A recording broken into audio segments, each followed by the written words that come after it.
असफलता से भी सीखने की कोशिश। शेखर ने अपने दादाजी से यह सवाल पूछा। सभी अपने जीवन में आगे बढ़ना चाहते हैं, लेकिन बहुत कम लोग ही अपने लक्ष्य तक पहुंच पाते हैं।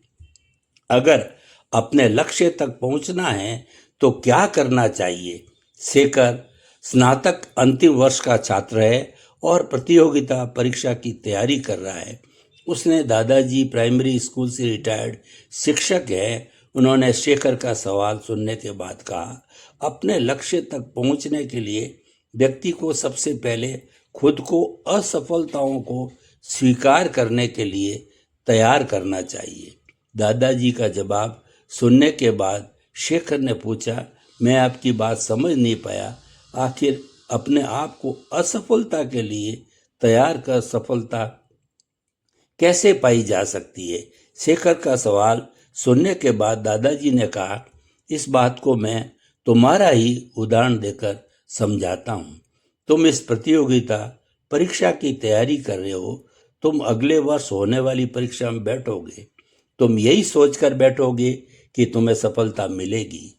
दादाजी की बात पर शेखर ने हाँ में सिर हिलाया। इसके बाद दादाजी ने कहा, मान लो तुम अपने पहले प्रयास में असफल हो जाते हो तो तुम क्या करोगे? शेखर ने कहा, मुझे बहुत निराशा होगी। मैं तैयारी में अपनी तरफ से कहीं कमी नहीं छोड़ रहा हूँ। दादाजी ने कहा, निराशा ही असफलता की जड़ है। वह कैसे? शेखर ने सवाल किया।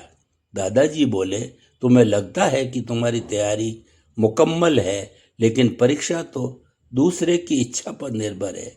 अगर तुम पहले प्रयास में असफल होने के बाद निराश हो जाते हो तो तुम्हारी आगे की तैयारी प्रभावित होगी।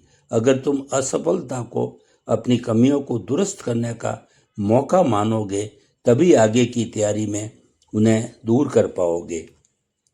हम परीक्षार्थी यह सोचते हैं कि उसकी तैयारी पूरी है, लेकिन सफलता कुछ लोगों को ही मिलती है।